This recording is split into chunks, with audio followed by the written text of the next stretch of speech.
Hi friends, welcome to Deepika reviews. Kalavari Kodalu Kanaka Mahalakshmi upcoming ఎపిసోడ్లో ఏం జరగబోతుందో తెలుసుకోవాలనుకుంటున్నారా? అయితే ఛానల్ను సబ్స్క్రైబ్ చేసుకొని సపోర్ట్ చేయడం మర్చిపోకండి. నువ్వు ఏ యూనిఫామ్ చూసి పొగరు చూపిస్తున్నావో, ఏ పోస్ట్ చూసి అహంకారం చూపిస్తున్నావో అవి నీకు లేకుండా చేస్తాను అని విహారీ ఎస్ఐకి వార్నింగ్ ఇస్తూ ఉంటాడు.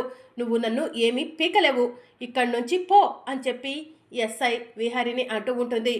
పోతాను, తప్పకుండా పోతాను, కానీ లక్ష్మి ఏ తప్పు చేయలేదని నిరూపించుకొని తీసుకెళ్తాను. అంతేకాదు, అసలు తప్పంతా కూడా నీదేనని, ఇదంతా కూడా డబ్బు వ్యామోహంతో నువ్వే పగపట్టి చేస్తున్నావని నిరూపించి నీకు యూనిఫాము పోస్టు లేకుండా చేస్తాను, చూస్తూ ఉండండి ఎస్ఐ గారు అని విహారీ ఎస్ఐకి వార్నింగ్ ఇచ్చి కోపంగా అక్కడి నుంచి వెళ్ళిపోతాడు. వీడు ఇది నన్ను ఏమీ పీకలెవరు అని చెప్పి ఎస్ఐ మనసులో అనుకుంటూ ఉంటుంది. ఇక అప్పుడే ఎస్ఐ ఫోన్ రింగ్ అవుతూ ఉంటుంది. ఎస్ఐ ఫోన్ లిఫ్ట్ చేయగానే, హలో ఎస్ఐ గారు, నేను చెప్పినట్టు చేస్తున్నారు, థ్యాంక్ యూ మేడం అని చెప్పి అంబిక చెప్తూ ఉంటుంది. మీరు చెప్పినట్టు చేస్తున్నాను కదా, ఇప్పటికైనా మీరెవరో చెప్తారా అని చెప్పి ఎస్ఐ అడుగుతూ ఉంటుంది. మీకు ఇస్తానన్న ప్రమోషన్ అలాగే డబ్బు మీ వరకు చేరతాయి, అంతేకాని నేను ఎవరు అని తెలుసుకోవాలని చూడకండి. మీరు నాకు సహాయం చేస్తున్నందుకు థ్యాంక్స్ అని చెప్పి అంబిక ఎస్ఐకి చెప్తూ ఉంటుంది. మేడం, మీరు అసలు ఆ లక్ష్మి గురించి ఆలోచించాల్సిన అవసరమే లేదు, దానికి ఈజీగా 5-6 సంవత్సరాలు జైలు శిక్ష పడుతుంది అని ఎస్ఐ ఫోన్లో అంబికకు చెప్తూ ఉంటుంది. ఆ మాటలను లక్ష్మి వింటుంది. థ్యాంక్ యూ మేడం, మీరు చేసిన సహాయం ఎప్పటికీ మర్చిపోను, మీకు అందాల్సినవి అందుతాయి, ఉంటాను అని అంబిక ఫోన్ కట్ చేస్తుంది. ఇక దాంతో లక్ష్మి, చిచి, డబ్బు కోసం కక్కుర్తిపడి ఇదంతా చేస్తున్నావా అని చెప్పి లక్ష్మి ఎస్ఐని అడుగుతూ ఉంటుంది. ఉసై, ఎందుకే నీకంత పొగరు అని చెప్పి ఎస్ఐ అంటూ ఉంటుంది. నాకు కాదు పొగరు, నీకు డబ్బుపై వ్యామోహంతో చేస్తున్న వృత్తిని మర్చిపోయి కక్కుర్తిపడి ఇదంతా చేస్తున్నావు కదా, తప్పకుండా చట్టం, న్యాయం, ధర్మం అనేవి ఉన్నాయని నేను నిరూపిస్తాను అని లక్ష్మి అంటుంది. నువ్వు ఆ విహారీగాడు నన్ను ఏమీ పీకలెవరు అని చెప్పి ఎస్ఐ లక్ష్మికి చెప్తూ ఉంటుంది. ఇలాంటి బ్రతుకు బ్రతకటం కన్నా కూడా అడుక్కొని తిని బ్రతకటం నయం అని లక్ష్మి ఎస్ఐని అంటుంది. నన్ను ఎంత మాట అన్నావే, నీ సంగతి చెప్తా ఉండు అని చెప్పి ఎస్ఐ సెల్ ఓపెన్ చేసి లక్ష్మి ఉన్న సెల్లోకి వెళ్తుంది.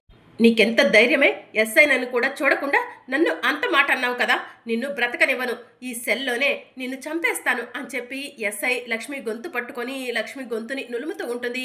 లక్ష్మి ఎస్ఐని పక్కకు నెట్టేస్తుంది. నన్నే తోసేస్తావానే అని చెప్పి ఎస్ఐ లక్ష్మిని కింద పడేసి పొట్టలో తన్నబోతూ ఉండగా లక్ష్మి ఎస్ఐ కాలుని గట్టిగా పట్టుకుంటుంది.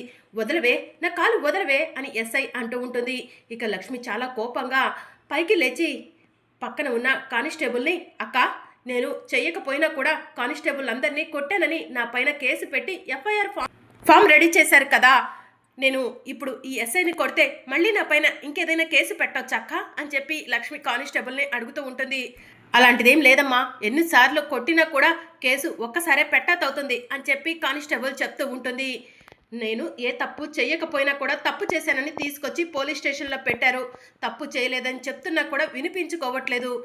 పవిత్రమైన పోలీసు వృత్తిలో ఉండి న్యాయాన్ని, ధర్మాన్ని కాపాడాల్సింది పోయి డబ్బుకి కక్కుర్తి పడి నాలాంటి అమాయకురాలు జీవితాలను ఎంతమందిని నాశనం చేస్తారు, మీలాంటి వాళ్ళను వదిలిపెట్టకూడదు అని లక్ష్మి పిడికిలి బిగించి ఎస్ఐని కొడుతూ ఉంటుంది. ఏ కానిస్టేబుల్, ఏంటి అలా చూస్తున్నావు, ఆ లక్ష్మిని పట్టుకో అని చెప్పి ఎస్ఐ అంటూ ఉంటుంది. మేడం, మీరు ఆ లక్ష్మిని కొట్టినప్పుడు నేను మిమ్మల్ని ఆపలేకపోయాను, ఇప్పుడు ఆ లక్ష్మి మిమ్మల్ని కొడుతున్నప్పుడు కూడా నేను ఆపలేవను మేడం, నన్ను క్షమించండి అని కానిస్టేబుల్ వెళ్ళి కుర్చీలో కూర్చొని అలానే చూస్తూ ఉంటుంది. ఇక లక్ష్మి ఎస్ఐని బాగా కొడుతూ ఉంటుంది. వసే, వదలవే, వదిలిపెట్టవే, ప్లీజే, చచ్చిపోతానే అని ఎస్ఐ లక్ష్మిని అంటూ ఉంటుంది. నాలాంటి ఆడది సైలెంట్గా మౌనంగా ఉంది కదా, ఏమీ చేత కాదు అనుకోకు, ఆడది తలుచుకుంటే ఏదైనా చేయగలదు, ఆడదానికి ఆడదే శత్రువు అంటారు, నీలాంటి దాన్ని చూస్తుంటేనే నాకు ఇప్పుడు అది నిజం అనిపిస్తుంది. డబ్బు కోసం బుద్ధి గడ్డి తిని ఇదంతా చేస్తున్నావు కదా, నీకు తప్పకుండా శిక్ష పడుతుంది, చూస్తూ ఉండు అని చెప్పి లక్ష్మి ఎస్ఐని బాగా కొట్టి సెల్లోకి వెళ్ళి కూర్చొని, మేడం, సెల్కి లాక్ వేసుకోండి అని చెప్పి కానిస్టేబుల్కి చెప్తుంది. ఇక కానిస్టేబుల్ సెల్కి లాక్ చేస్తుంది. ఓసే కనక మహాలక్ష్మి, నా పోలీస్ స్టేషన్లో నన్నే కొట్టావు కదా, నీకు ఎలా బుద్ధి చెప్పాలో నాకు తెలిసే అని చెప్పి ఎస్ఐ అక్కడి నుంచి దెబ్బలతో వెళ్ళిపోతూ ఉంటుంది. ఇక కానిస్టేబుల్ లక్ష్మి ఉన్న సెల్లోకి వెళ్ళి, లక్ష్మి మంచినీళ్ళు తాగమ్మా అని చెప్పి అంటూ ఉంటుంది. ఇక లక్ష్మి మంచినీళ్ళు తాగటం పూర్తవుతుంది. అమ్మ లక్ష్మి, నీలో ఒక అపరకాలిని చూశానమ్మా. ఏంటమ్మా ఆ కోపం? అసలు మా ఎస్ఐ గారిని ఏంటమ్మా అలా కొట్టావు అని కానిస్టేబుల్ అడుగుతూ ఉంటుంది. నేను ఏ తప్పు చేయలేదని ఎంత చెప్తున్నా కూడా వినిపించుకోకుండా నా పైన నింద వేశారు. అది చాలదన్నట్టు నేను మీ కానిస్టేబుల్ని కొట్టక ముందే కొట్టానని చెప్పి అక్రమంగా నాపై కేసు పెట్టి నన్ను 5 సంవత్సరాలు జైలు శిక్ష అనుభవించేలా చేయాలని చూస్తుంది. ఈ ఎస్ఐ వెనక ఎవరో ఉండి నడిపిస్తున్నారు ఇదంతా. ఇప్పుడు ఈ ఎస్ఐని కొట్టాను కదా, ఈవిడ వెనక ఉన్నది ఎవరో కానీ వాళ్ళకు కూడా బుద్ధి వస్తుంది అని చెప్పి లక్ష్మి అంటుంది. అది కాదమ్మా, ఎస్ఐ గారిని కొట్టావు కదా, ఏదైనా సమస్య వస్తుందేమో అని కానిస్టేబుల్ అంటూ ఉంటే, ఎలాంటి సమస్య వచ్చినా కూడా ఎదుర్కోవడానికి సిద్ధంగా ఉన్నాను కానిస్టేబుల్ గారు అని చెప్పి లక్ష్మి అంటుంది. ఆడదంటే భయపడుతూ చాటున దాక్కునే రోజులు పోయాయని నిరూపించావమ్మా.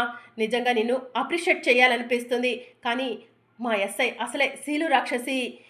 ఆవిడ వల్ల నువ్వు ఎలాంటి సమస్యలు పడతావేమోనని భయంగా ఉంది అని కానిస్టేబుల్ చెప్తూ ఉంటే, మీరు కంగారు పడకండి, ఆవిడ ఏం చేసినా సరే ఎదుర్కొంటాను. ఇక నేను ఎవరికి భయపడను. నన్ను చూసే ఆ ఎస్ఐ భయపడాలి అని చెప్పి లక్ష్మి అంటుంది. ఇక మరోవైపు అంబిక సంతోషపడుతూ ఉంటుంది. ఆ లక్ష్మి 5 సంవత్సరాల వరకు జైల్లోనే ఉండిపోతుంది. ఇక విహారీ నుంచి బిజినెస్లు ఈ ఆస్తి లాక్కుంటుంటే నాకు అడ్డు చెప్పేవాళ్లే లేరు అని చెప్పి అంబిక మనసులో అనుకుంటూ ఉంటుంది. అప్పుడే అంబిక ఫోన్ రింగ్ అవుతూ ఉంటుంది. అంబిక ఫోన్ లిఫ్ట్ చేసి, ఏంటి సుభాష్, అసలు నేనే నీకు ఫోన్ చేద్దాం అనుకున్నాను. ఇప్పుడు మనం సెలబ్రేట్ చేసుకోవాల్సిన సమయం అని చెప్పి అంబిక చెప్తూ ఉంటుంది. టీవీలో న్యూస్ చూసావా అంబిక అని సుభాష్ అడుగుతూ ఉంటాడు. ఏంటా న్యూస్, ఏమీ చూడలేదే అని అంబిక చెప్తూ ఉంటే, వెంటనే టీవీ ఆన్ చేయి అంబిక అని చెప్పి సుభాష్ చెప్తూ ఉంటే, సరే నేను నీకు మళ్ళీ ఫోన్ చేస్తాను అని చెప్పి అంబిక ఫోన్ కట్ చేసి టీవీ ఆన్ చేస్తుంది. టీవీలో లక్ష్మి వీర వనితలాగా పిడికిలి బిగించి ఎస్ఐని కొట్టడం కనిపిస్తూ ఉంటుంది. అది చూసి అంబిక షాక్ అవుతుంది. ఇదేంటి, ఈ లక్ష్మి ఎస్ఐని ఇలా కొట్టింది అని చెప్పి అంబిక ఆలోచిస్తూ ఉంటుంది. కొంపదీసి ఈ ఎస్ఐ నా పేరు చెప్పేసిందా ఏంటి ఆ లక్ష్మి కొట్టిన దెబ్బలకు అని అంబిక ఆలోచిస్తూ ఉంటుంది. అంత తొందరగా చెప్పదులే, చెప్తే దాని ఉద్యోగం ఊడిపోతుంది కదా, ఇది కూడా మన మంచికే. ఆ లక్ష్మి ఎస్ఐని కొట్టిందని టీవీలో ఇలా కనిపిస్తుంటే ఆ లక్ష్మికి మరొక 10 సంవత్సరాలైనా జైలు శిక్ష పడవచ్చు అని అంబిక మనసులో అనుకుంటూ ఉంటుంది. వెంటనే పద్మాక్షి అక్క అని చెప్పి పిలుస్తూ ఉంటుంది. ఏమైంది అని చెప్పి పద్మాక్షి అంబిక దగ్గరకు వస్తుంది. ఇటు చూడండి అక్క అని చెప్పి అంబిక పద్మాక్షి వాళ్ళకు న్యూస్ చూపిస్తూ ఉంటుంది. అమ్మో, ఈ లక్ష్మిని చాలా తక్కువ అంచనా వేశామే, ఇది ఎస్ఐనే కొట్టిందంట అని చెప్పి పద్మాక్షి అంబికతో అంటూ ఉంటుంది. అక్క, ఆ లక్ష్మి ఇక అంత తొందరగా జైలు నుంచి బయటికి రాదాక దానికి ఈజీగా ఒక 10 సంవత్సరాలైనా జైలు శిక్ష పడుతుంది అని అంబిక చెప్తూ ఉంటే, అవును అంబిక అని చెప్పి పద్మాక్షి అంటుంది. సహస్ర, ఇక నువ్వు విహారిని నీ వైపు తిప్పుకునే సమయం ఇదే. విహారి ఆ లక్ష్మి వైపు చూడకుండా చూడాల్సిన సమయం ఇదే. జాగ్రత్తగా విహారిని నీ వైపు తిప్పుకో అని చెప్పి అంబిక చెప్తూ ఉంటే, థ్యాంక్ యూ పిన్ని అని చెప్పి సహస్ర చెప్తూ ఉంటుంది. పద్మాక్షి అక్క, నువ్వు కూడా ఈ సమయంలో ఒకటి చేయాలి అని అంబిక అంటుంది. ఏంటి అది అని పద్మాక్షి అడుగుతూ ఉంటుంది. ఆ లక్ష్మిని విడిపించడం కోసం యమున వదిన, విహారీ, వసుదక్క, చారుకేశ బావ ప్రయత్నాలు చేస్తూ ఉంటారు. వాళ్ళను కనీసం కోర్టుకు కూడా వెళ్లకుండా చేయాలి అని చెప్పి అంబిక చెప్తూ ఉంటుంది. పదవే అంబిక, ఈ న్యూస్ వాళ్ళు చూసారో లేదో వాళ్ళందరికీ ఈ న్యూస్ చూపిద్దాము అని చెప్పి పద్మాక్షి అంటుంది. నువ్వు వెళ్ళక్క, నేను సహస్ర ఇక్కడే ఉంటాము. మనం ముగ్గురం కలిసి వెళ్తే మన ముగ్గురం కలిసి ఆ లక్ష్మిని కావాలని ఈ కేసులో ఇరికించామని విహారీ అన్న అంటాడు అని చెప్పి అంబిక చెప్తూ ఉంటుంది. సరేనే అని పద్మాక్షి కిందికి వస్తూ ఉంటుంది. ఇక మరోవైపు ఈరోజు లక్ష్మిని కోర్టుకు తీసుకెళ్తారు. కోర్టులో ఏం జరుగుతుందో ఏంటో అని చెప్పి యమున, వసుధ, చారుకేశతో చెప్తూ ఉంటుంది.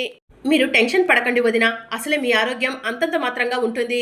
లక్ష్మిని విహారీ ఎలాగైనా సరే ఏ తప్పు చేయలేదని నిరూపించి తీసుకొస్తాడు అని చెప్పి వసుధ చెప్తూ ఉంటుంది. అప్పుడే విహారీ కిందికి వస్తూ ఉంటాడు. ఎరా విహారీ, లక్ష్మిని క్షేమంగా ఇంటికి తీసుకొస్తావా, లేదంటే నా తిప్పలు నేను పడి లక్ష్మిని విడిపించుకొని తీసుకొచ్చుకోమంటావా అని చెప్పి యమున అడుగుతూ ఉంటుంది. ఏంటి తీసుకొచ్చుకునేది, మీకు కాస్తైనా బుద్ధుందా అని పద్మాక్షి అరుస్తూ ఉంటుంది. ఇంకా దాంతో అందరూ పద్మాక్షి వైపు చూస్తూ ఉంటారు. ఓ, ఆ లక్ష్మి గురించి మీరు ఇప్పుడు బ్రేకింగ్ న్యూస్లో వస్తుంది చూడలేదన్నమాట అని చెప్పి పద్మాక్షి అంటుంది.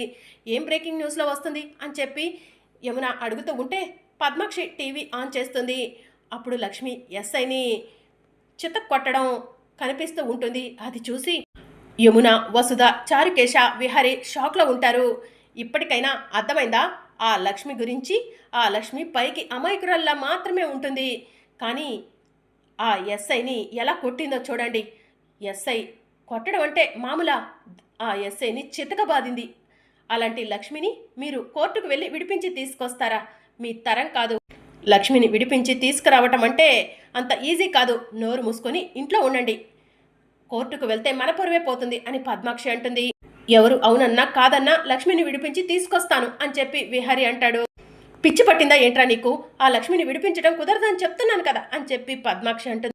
లక్ష్మి ఏ తప్పు చేయలేదని మేము నమ్ముతున్నాము. లక్ష్మిని విడిపించి తీసుకొస్తాము అని చెప్పి యమునంటుంది.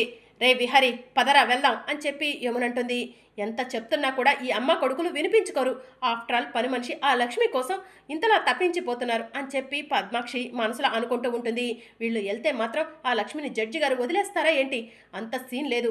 దానికి ఖచ్చితంగా 10 సంవత్సరాలు జైలు శిక్ష పడుతుంది అని చెప్పి పద్మాక్షి వసుధ చారుకేశతో చెప్పి కోపంగా అక్కడి నుంచి వెళ్ళిపోతుంది. వసుధ మనం కూడా కోర్టుకు వెళ్దాం పదా అని చెప్పి చారుకేశ వసుధను తీసుకొని కోర్టుకు బయలుదేరతాడు. ఇక మరోవైపు లక్ష్మిని తీసుకొని పోలీసులు కోర్టుకు వెళ్తారు. ఇక విహారీ వాళ్ళు చారుకేశ వాళ్ళు కూడా కోర్టుకు చేరుకుంటారు. లక్ష్మి దగ్గరకు విహారీ వెళ్ళి, లక్ష్మి నువ్వేం భయపడకు, నువ్వు ఏ తప్పు చేయలేదని నిరూపిస్తాను అని విహారీ చెప్తూ ఉంటాడు. లాయర్ గారు లక్ష్మి తరపున వాదించడానికి రెడీగా ఉన్నారా? లక్ష్మికి కేవలం ఈరోజు కనీసం బెయిల్ అయినా ఇప్పించండి అని విహారీ చెప్తూ ఉంటే, నా ప్రయత్నం నేను చేస్తాను విహారీ గారు అని చెప్పి లాయర్ చెప్తూ ఉంటాడు. లక్ష్మి ఎస్ఐని కొట్టకుండా ఉండాల్సింది, బెయిల్ ఈజీగా వచ్చేది. లక్ష్మి ఎస్ఐని కొట్టినట్టు టీవీలో అంతలా చూపిస్తున్నారు. లక్ష్మికి బెయిల్ వస్తుందో రాదోనని నాకు కూడా అనుమానం ఉంది అని లాయర్ చెప్తూ ఉంటాడు. మీకు చేత కాకపోతే చెప్పండి లాయర్ గారు, నా ప్రయత్నం నేను చేస్తాను అని విహారీ అంటాడు. నా ప్రయత్నం నేను చేస్తాను, లక్ష్మిని మ్యాక్సిమం విడిపించే ప్రయత్నం చేస్తాను అని లాయర్ చెప్తూ ఉంటాడు. నేను ఇప్పుడే వస్తాను అని చెప్పి విహారీ పక్కకు వెళ్తాడు. ఇక మరోవైపు లక్ష్మిని కోర్టులోకి తీసుకెళ్తారు. జడ్జి గారు కూడా వస్తారు. అందరూ లేచి నుంచుంటారు. జడ్జి గారికి నమస్కారం చేస్తూ ఉంటారు. ఇక జడ్జి గారు కూడా అందరికీ నమస్కారం చేసి కూర్చోండి అని చెప్పి చెప్తూ ఉంటారు. ప్రొసీడ్ అని జడ్జి గారు చెప్పడంతో పబ్లిక్ లాయర్ లేచి, లక్ష్మి అనే ఈ ముద్దాయి వ్యభిచారం చేస్తూ పోలీసులకు చిక్కింది. వ్యభిచారం చేస్తూ పోలీసులకు దొరికిపోయావని సంతకం చేసి వెళ్ళిపోమంటే వెళ్ళిపోకుండా పోలీసులపై ఎదురు దాడి చేసింది. దానికి సంబంధించి సాక్ష్యాలు ఆధారాలు అన్నీ కూడా సోషల్ మీడియాలో చక్కర్లు కొడుతున్నాయి. మీకు తెలిసిన విషయమే. ఇదిగోండి దానికి సంబంధించిన సాక్ష్యాలు. లక్ష్మి వ్యభిచారం చేస్తూ వ్యభిచార గృహంలో పట్టుబట్టమే కాకుండా పోలీసులను కొట్టినట్టు సాక్ష్యం ఉంది కాబట్టి ఈ లక్ష్మికి 10 సంవత్సరాలు జైలు శిక్ష వేయాలని జడ్జి గారిని కోరుతున్నాను అని పబ్లిక్ లాయర్ చెప్పి కూర్చుంటాడు. అమ్మ లక్ష్మి, నీ తరపున ఎవరైనా లాయర్ ఉన్నారా అని జడ్జి గారు అడుగుతూ ఉంటారు. మేలాడ్, నేను లక్ష్మి తరపున వాదించే లాయర్ని. లక్ష్మి ఏ తప్పు చేయలేదనటానికి నా దగ్గర ప్రస్తుతానికి ఎలాంటి సాక్ష్యం లేదు. నా క్లయింట్ నిరపరాధి. లక్ష్మిని ఏ తప్పు చేయలేదని నిరూపించడానికి నాకు కాస్త సమయం ఇవ్వండి. అంతేకాదు లక్ష్మికి బెయిల్ ఇవ్వమని కోరుతున్నాను అని చెప్పి లాయర్ జడ్జి గారిని అడుగుతూ ఉంటాడు. తప్పు చేయలేదని సాక్ష్యం లేకుండా బెయిల్ ఎలా ఇస్తారు లాయర్ గారు? మీరు అడగటం కరెక్ట్గా లేదు. ఏమ్మా లక్ష్మి, నీ గురించి నువ్వేమైనా చెప్పుకోవాలనుకుంటున్నావా అని జడ్జి గారు అడుగుతూ ఉంటారు. జడ్జి గారు, నా పేరు కనక మహాలక్ష్మి. నేను పల్లెటూరు నుంచి వచ్చాను. విహారీ కన్స్ట్రక్షన్స్లో న్యూ సీఈఓగా జాయిన్ అయ్యాను. ఒక అడ్రస్ని వెతుక్కుంటూ నేను ఆ వ్యభిచార గృహంలోకి వెళ్ళాను. నేను వెళ్ళిన సమయానికే పోలీసులు అక్కడ దాడి చేశారు. పోలీసులు నన్ను వ్యభిచారం చేస్తున్నట్టు అరెస్ట్ చేశారు. ఆ తరువాత నేను ఏ తప్పు చేయలేదు. పోలీసులు వాళ్ళలో వాళ్లే కొట్టుకొని నేను వాళ్ళని కొట్టినట్టు ఎఫ్ఐఆర్ రెడీ చేశారు. అది చాలదన్నట్టు ఆ ఎస్ఐ నన్ను చంపాలని చూసింది. అందుకే ఆ ఎస్ఐపై నేను దాడి చేశాను. కానీ కానిస్టేబుళ్లపై నేను కనీసం చెయ్యి కూడా వేయలేదు. జడ్జి గారు ప్లీజ్, నేను చెప్పేది నిజం. ఇదే అసలు జరిగిందంతా కూడా. దయచేసి నేను ఏ తప్పు చేయలేదని నన్ను వదిలిపెట్టండి అని లక్ష్మి అంటూ ఉంటుంది. అందుకు సాక్ష్యం కావాలి కదమ్మా, సాక్ష్యం ఏదైనా ఉందా అని జడ్జి గారు అడుగుతూ ఉంటే, ఎలాంటి సాక్ష్యం లేదు జడ్జి గారు అని చెప్పి లక్ష్మి చెప్తూ ఉంటుంది. అయితే నీకు 10 సంవత్సరాలు జైలు శిక్ష పడక తప్పదు అని చెప్పి జడ్జి గారు అంటూ ఉంటే, ఒక్క నిమిషం జడ్జి గారు, సాక్ష్యం ఉంటే లక్ష్మి ఏ తప్పు చేయలేదని వదిలేస్తారా అని విహారీ అడుగుతూ ఉంటాడు. కోర్టుకు కావాల్సింది సాక్ష్యం ఆధారమే కదా అని జడ్జి గారు అంటారు. అయితే సాక్ష్యం ఇదిగోండి. అదే పోలీస్ స్టేషన్లో కానిస్టేబుల్ వాళ్ళల్లో వాళ్లే కొట్టుకొని లక్ష్మి వాళ్ళను కొట్టినట్టు ఎఫ్ఐఆర్ రెడీ చేశారు. ఇదంతా ఆ ఎస్ఐ కావాలని చేస్తుందని లక్ష్మి ఎస్ఐపై ఎదురు దాడి చేసింది అని విహారీ చెప్తూ ఉంటాడు. అవును ఎస్ఐ గారు, ఆత్మరక్షణ కోసం నన్ను నేను కాపాడుకోవడం కోసం ఆ ఎస్ఐపై ఎదురుదాడి చేశానే తప్ప నేను ఏ తప్పు చేయలేదు అని లక్ష్మి చెప్తూ ఉంటుంది. ఇక విహారీ తీసుకొచ్చిన సాక్ష్యాన్ని జడ్జి గారు పరిశీలిస్తూ ఉంటారు. జడ్జి గారు సాక్ష్యాన్ని పరిశీలించి, ఈ అమ్మాయి లక్ష్మి ఏ తప్పు చేయలేదని తాను చెప్పిందే ఈ వీడియోలో కనిపిస్తుంది కాబట్టి లక్ష్మి నిర్దోషని కోర్టు వారు నమ్ముతూ లక్ష్మిని రిలీజ్ చేయడం అయింది అని జడ్జి గారు చెప్పడంతో ఇక విహారీ సంతోషపడుతూ ఉంటాడు. మరి అప్కమింగ్ ఎపిసోడ్లో ఏం జరగనుందో తెలుసుకోవాలనుకుంటున్నారా? అయితే ఛానల్ను సబ్స్క్రైబ్ చేసుకోండి.